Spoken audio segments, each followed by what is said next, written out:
This gentleman who was brutalized. His amputee leg was ripped off him, and the police labeled it as a weapon. So I was pretty upset when I read that, and I don't like what happened to him. So we're standing up for humanity. We're standing up for the disabled. We got to speak the truth and give light to the fact that the police broke the law.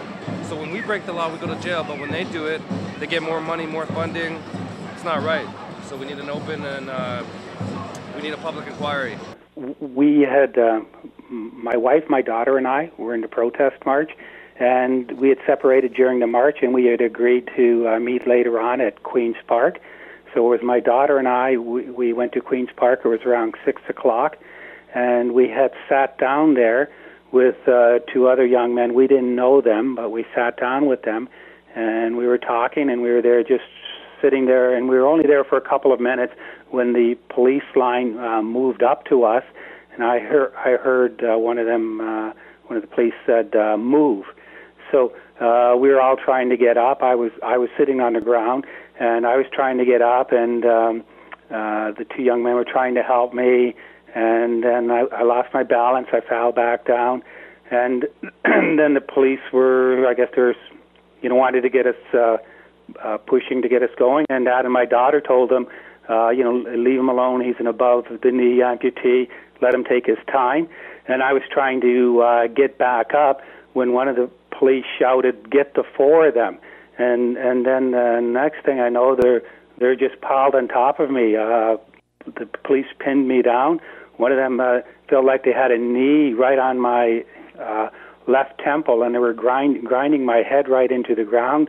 My glasses came loose, and one of the police said, "You're resisting arrest," and I said, "I'm not resisting arrest." I couldn't move at all. I couldn't move like a centimeter.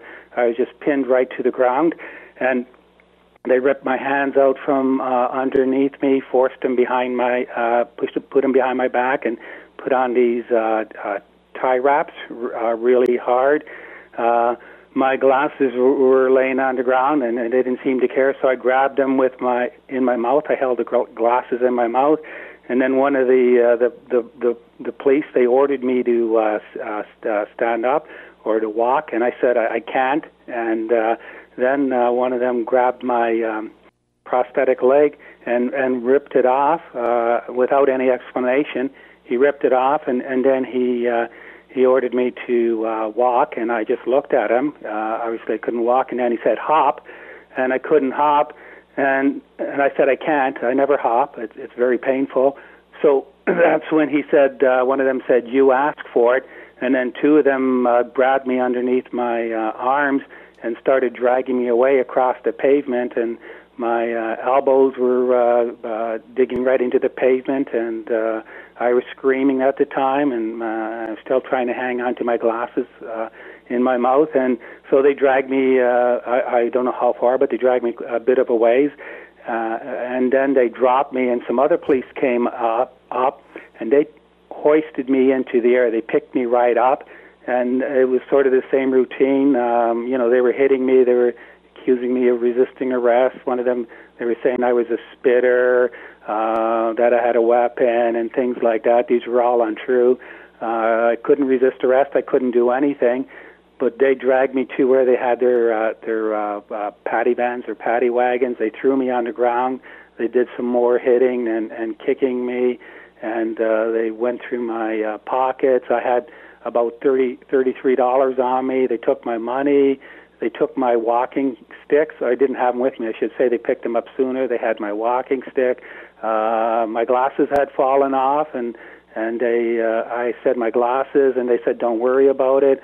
So anyway, then they threw me into the van, and then I was taken to the detention center.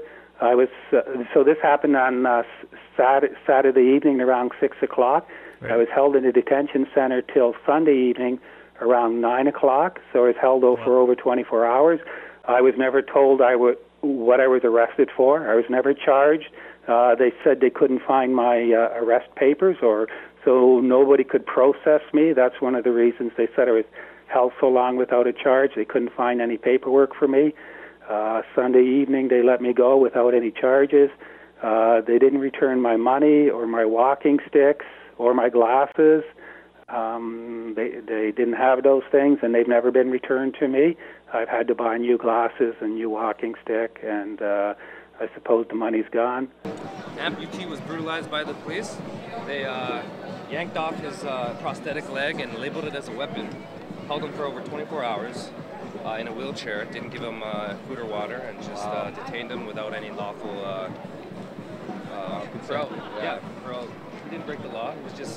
He wasn't even a protester. I spoke to him on the phone, and he was just there because he was wondering what was happening in the city. Yeah. And they yanked off his leg. You can see it in the picture. The leg is off him. See that? Wow. Yeah, they just beat him. How many cops does it take to get somebody who is disabled? When you were arrested, they immediately took off your prosthetic leg, your artificial leg? Yeah, pretty quickly right after it. It would all happen very fast within I would say less than a minute or so, a minute or two. By the time they arrested me, and then one of them yanked my leg off without any explanation. Just pulled it right off. It still doesn't make any sense to me why it happened or why they did it, why the police did it. We have a gentleman here who was an amputee. Okay, he had one leg, and they ripped it off him, and they made him hop into a paddy wagon. This is not what Canada is about. Imagine if this was Terry Fox, somebody who's Canadian. We all have human rights, and we're not going to be brutalized by the police. We're not going to be terrorized. We don't stand for Public Works Act, which is a fraud. Okay. So what I am is I'm a watchman. I like to see what's happening in my city and just being aware of what's going on with police and with the public as well.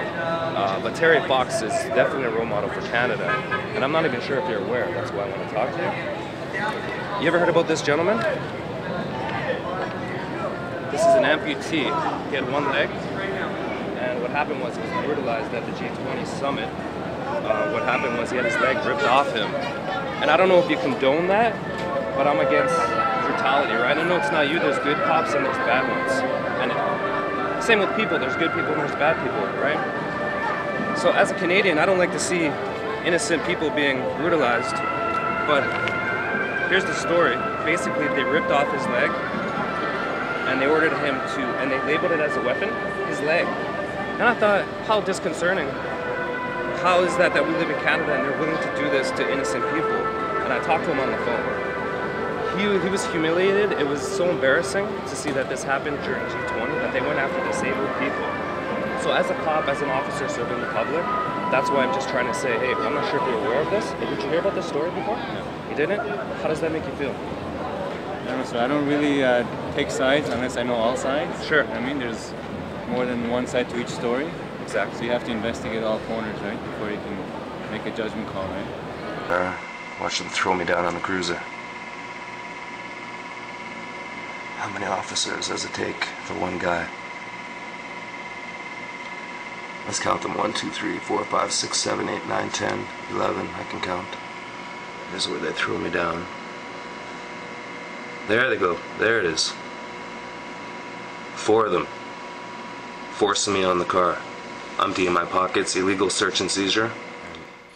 I just can't believe that they went after handicapped people and people that were disabled. There's 2 other guys that I know that were in wheelchairs, and they were brutalized as well. And this is like an intimidation tactic. They're meant to erode civil liberties during this 3 days to test the public, in my view. Right, and we're speaking with John Pruyn on the phone, and you were mentioning a bit about when you were arrested or detained, and I was wondering what was going on before your arrest, because I know Queen's Park was this designated protest zone or the free speech zone. Were you at Queen's Park for most of the Saturday protest, or had you been with the march? Or yeah, we had been with the march for most of the afternoon. Mm-hmm. So we had just come back to Queen's Park after the march, my daughter and I, around 6 o'clock, and we had planned on meeting my wife there. She had also been in the march, but she left sooner than we did. And so we were going there, and for the same reason, that's where the march had started. And as I understood it from the papers, and that was the area for for us to meet, for the people who wanted to attend the G20 that couldn't get inside the security perimeters. Like, we wanted to attend the G20, our family did. We thought it was important.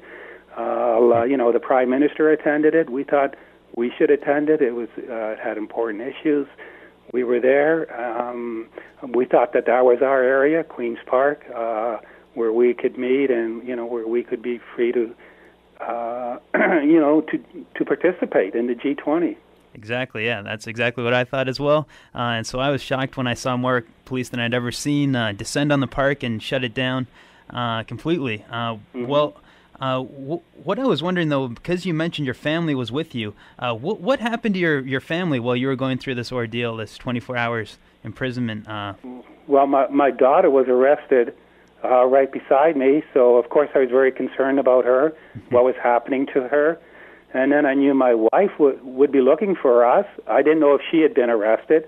I was hoping not, and she wasn't arrested. But during that whole time, she didn't know where we were, what had happened to us. We sort of just disappeared off the face of the earth. And, when I was in there, being held in the detention, I wasn't allowed to make a phone call or, do any of the things that you expect to happen after you're being arrested, like find out what I was charged with, or contact an attorney or any of those things. Never in Canadian history were that many people arrested in one single day, and most of them were innocent. And they rounded them up in the middle of the rain, and they held them for 5 hours without food or being able to be let go into the washroom. Many of these people weren't given instructions on why they were being corralled and detained. G20 police provoked riots. G20 police put people into packed prison cells and threatened them with rape. G20 police denied people water and medication and held them for longer than 24 hours. G20 police used unlawful force against people such as amputees and people in wheelchairs.